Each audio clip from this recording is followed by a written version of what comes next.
Oi, meus amores! No vídeo de hoje nós vamos para a parte 2 do nosso bate-papo sobre 10 anos da doença de Addison e o que mudou na minha vida.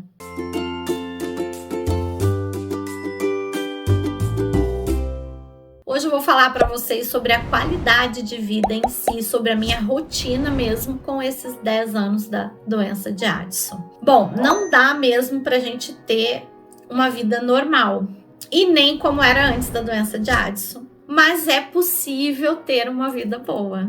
Eu diria que adaptação é a palavra-chave aqui. A gente tem que se adaptar à nova vida e tentar vivê-la da melhor maneira possível. O trabalho sem muito esforço físico, como eu falei para vocês, eu adaptei bem essa questão. Hoje em dia eu trabalho mais com estética facial e com maquiagem e com o YouTube. E são trabalhos que não me exigem tanto esforço físico. Manter a alimentação equilibrada e não ficar tanto tempo sem comer. Se ficar muito tempo sem comer, a gente começa a ficar muito cansado e começa a passar mal, porque não tem energia daí pro corpo. E isso eu acho que acontece aí com, por exemplo, pessoas que têm hipoglicemia também.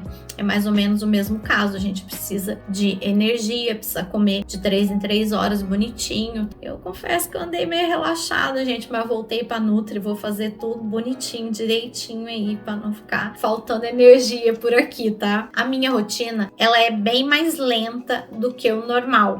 Eu levo muito mais tempo para fazer as coisas, para fazer tudo que eu fazia antes. Eu levo o dobro do tempo, pelo menos. Por mais que eu tente, que eu me esforce, eu levo muito mais tempo para fazer. E eu falo de coisas simples, como lavar meus cabelos, é uma coisa que me cansa muito e que eu não consigo fazer tão rápido. Me maquiar, eu fiz um curso, um treinamento intensivo para poder conseguir voltar a me maquiar um pouco mais rápido, mas mesmo assim, se eu começar a focar muito em detalhes, eu demoro demais. Então tem que ser uma coisa mais prática, mais básica. Eu tô até mudando o meu jeito de me maquiar e vai vir uns vídeos diferentes aqui pro canal de maquiagem mais simples, tá bom? E tem uma coisa muito interessante, porque a gente consegue pensar rápido. O cérebro parece que às vezes até funciona demais, que é aquela coisa do ansioso, mas você não consegue executar rápido. Por mais que eu tente. É uma coisa, por exemplo, hoje enquanto eu estava escrevendo o roteiro, eu percebo que eu penso muito mais rápido do que eu escrevo. E eu escrevo daí muito palavras erradas, comendo pedaços, tá? É só um exemplo simples para vocês entenderem. Eu era uma pessoa ligada nos 220, eu falo, sempre fui muito acelerada, sempre gostei de fazer um monte de coisa o dia todo, e aí eu caí para 20 quando eu tive as crises e quando eu fiquei muito ruim da doença de Addison, porque você tem uma fadiga extrema, você fica muito cansada, você passa muito mal e não consegue fazer mais nada. Hoje em dia, eu digo para vocês que eu voltei para uns 100 volts. Ainda não é exatamente a metade dos 220, mas já tá muito bom. E eu tenho que aprender a viver com o que eu tenho, que é isso. É difícil, assim, realizar as tarefas mais simples e realizar tarefas ao mesmo tempo. Isso é uma coisa que mulher normalmente faz um monte de coisa ao mesmo tempo, né? O homem já tem um probleminha com isso. Mas mulher consegue fazer um monte de coisa ao mesmo tempo. E hoje em dia, assim, as pessoas brincam comigo que eu sou meio que o homem, porque eu não consigo mais fazer muita coisa ao mesmo tempo. Se eu tento fazer, alguma coisa tá errada, gente. Então eu tenho que desistir disso. E ao mesmo tempo, não tenho paciência de ficar esperando alguma coisa. Então eu acabo que eu faço pelo menos 2 coisas ao mesmo tempo. Mas não dá pra ser a multitarefa geral, assim, como era antigamente. Um exemplo que eu gosto de citar aqui, gente, que acontece muito comigo. Maquiar com alguém me falando comigo, conversando comigo. Eu não consigo mais fazer isso. Você quer que eu faça minha maquiagem e eu fique pronta, rápido? Não fala comigo, deixa eu quietinha aqui no meu cantinho, na minha penteadeira, fazendo a minha maquiagem. Se tiver falando comigo, eu já não consigo fazer. Ou então eu não consigo prestar atenção no que você tá falando. Eu não consigo, ou eu presto atenção numa coisa ou eu presto atenção na outra. Não consigo mais fazer as duas. Se eu estiver mexendo no celular, meu filho fica muito bravo comigo sobre isso, gente. Eu mexo no celular, não consigo entender o que ele tá falando tudo, e ele fica bravo comigo. Então eu tenho que parar. Ou eu escuto só ele, ou eu mexo no celular. E às vezes eu quero atropelar daí. Ele tá falando, eu lembro de uma coisa, eu quero falar outra coisa em cima. Enfim, então é assim. Não é mais possível fazer o que era antigamente.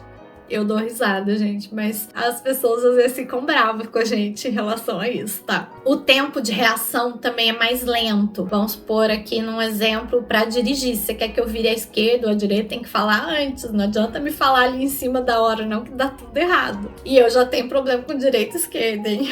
Eu tenho que concentrar mais para conseguir fazer tudo certinho, corretamente e evitar as distrações, tá? Então, voltando ao exemplo de dirigir, eu tenho que estar concentrada, não dá para ficar o carona conversando comigo, porque eu não consigo, eu não presto atenção no que o carona tá falando, porque dirigir é mais importante eu prestar atenção nas outras coisas. Então, eu não consigo fazer tanta coisa assim. Nem é tanto, né, gente? Mas não dá pra fazer duas coisas ao mesmo tempo. Tem que focar e fazer uma coisa, evitar as distrações. Não sei aí no seu caso, você me conta se é assim com você também, tá bom? Que eu quero saber. Não conheço tantas pessoas com doença de Addison. Aliás, isso é uma coisa legal que eu conversei com a minha nutricionista essa semana e ela já tratou uma pessoa, uma paciente que tinha doença de Addison, e foi maravilhosa a minha consulta, gente, porque é tão bom falar com alguém que te entende. Você não tem noção de como eu fiquei feliz com a minha consulta.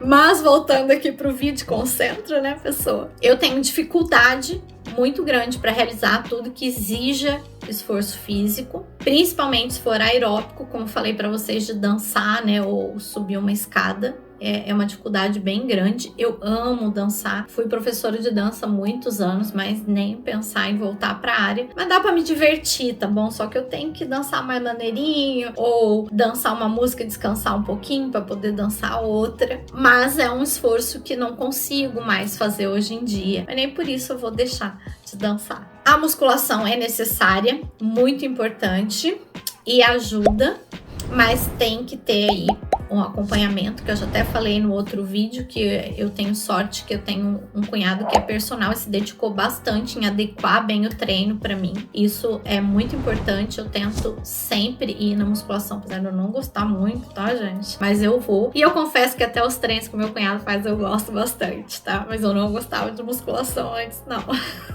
E eu me sinto um pouco lesada.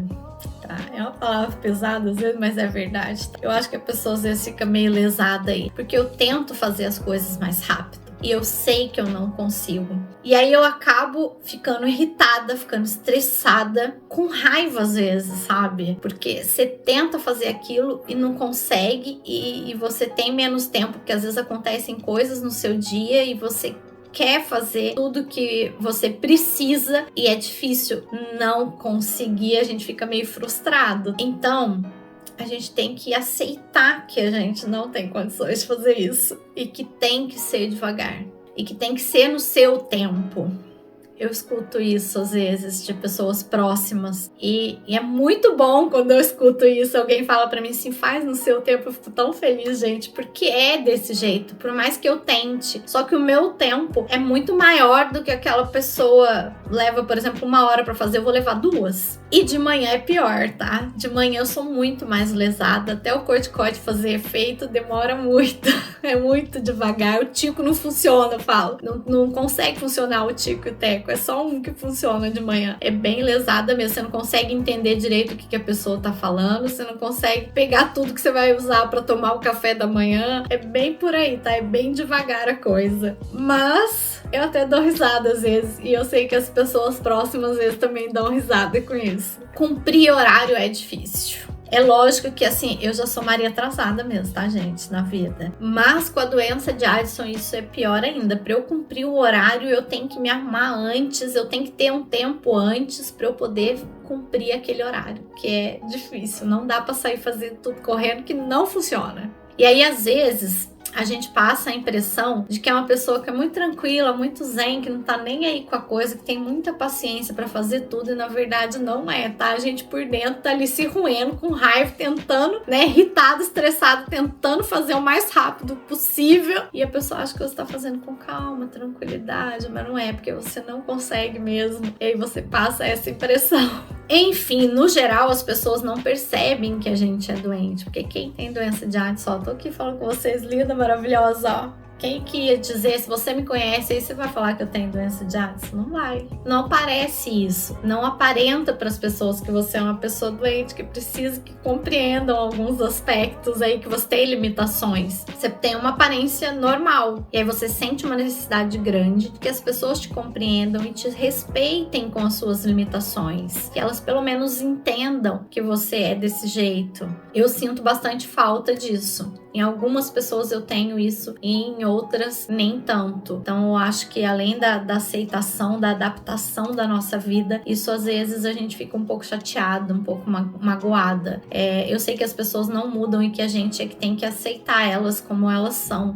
E eu tô falando aceitar-se na maneira de respeitar mesmo as pessoas. Mas a gente sente um pouco. Não sei, você aí do outro lado que tá me assistindo aí, me conta depois nos comentários, tá? Só pra finalizar aqui, sobre a síndrome do pânico e ansiedade, faz tempo que eu não tenho nenhuma crise, já são bem controladas, nenhuma crise grave. Às vezes eu tenho algum sintomazinho de síndrome do pânico ou de ansiedade, mas são bem leves hoje em dia. Eu já tentei parar a minha medicação quando estava bem controlada com a psiquiatra, mas não consegui, porque daí eu voltei a ter crises de ansiedade e uma leve crise de pânico, então achamos melhor manter as medicações. E aí eu já fiz teste, gente. Coisa que eu não conseguia fazer, por exemplo, como ir no cinema. Eu tinha muita dificuldade de ir no cinema, porque é um lugar fechado, escuro. Pra quem tem síndrome de pânico, é difícil. E hoje em dia eu consigo assistir até um filme com mais de 3 horas, gente. Mas não sozinha, tá? Acompanhada. Não testei sozinha. E ônibus. Ônibus eu ainda não testei. Andar de ônibus. É uma dificuldade que eu tinha bem grande também, que era de sair andando. O mais difícil foi voltar a dirigir. E eu consegui voltar a dirigir. Foi o mais rápido. Assim, eu fiz bastante tratamento e psicóloga, terapia também para conseguir voltar. Mas andar de ônibus eu não tinha conseguido e agora faz uns 3 anos que eu não tento novamente. A única coisa que eu ainda não testei aí para dizer para vocês exatamente se tinha voltado tudo ao normal. É lógico que às vezes dá aquele medinho, assim, uma insegurança, mas a gente vai assim mesmo para evoluir aí e melhorar. Para finalizar aqui, eu diria para vocês assim que o apoio da família, de amigos, de pessoas próximas é muito importante, ajuda muito a gente. E ao mesmo tempo também eu tenho uma dificuldade, às vezes, de contar para as pessoas que eu tenho a doença de Addison, porque eu não quero que ninguém me trate com pena ou com um olhar diferente. Eu só quero que aceite as limitações que eu tenho. Na verdade, respeite, né? Meu cunhado fala isso para mim, que não é um aceitar, é um respeitar as limitações que a gente tem. E outra coisa muito importante que me ajudou muito esses anos todos foi o canal. Tá? É a coisa mais importante aqui, eu acho, nesse vídeo aqui para finalizar para vocês. Vocês me ajudam muito a me recuperar, a me sentir melhor, a querer ser melhor, a querer me esforçar para estar melhor. É muito gratificante ter o carinho de vocês, o retorno de vocês. Isso me ajuda muito mesmo, me ajudou bastante nesses 10 anos aqui, que vai praticamente também fazer 10 anos aqui de canal. Logo, logo, em breve, farei 10 anos de canal. Muito obrigada também pelo carinho, por estarem sempre comigo, por estarem sempre me assistindo aqui, de coração mesmo. Obrigada. Bom, se você gostou do vídeo, deixa o seu joinha pra mim, que é muito importante por aqui. Se inscreve no canal pra estar sempre aqui me acompanhando. Se você já é inscrito, entra pro nosso clube, seja membro do canal pra ficar mais pertinho aí. Um grande beijo e até o próximo vídeo.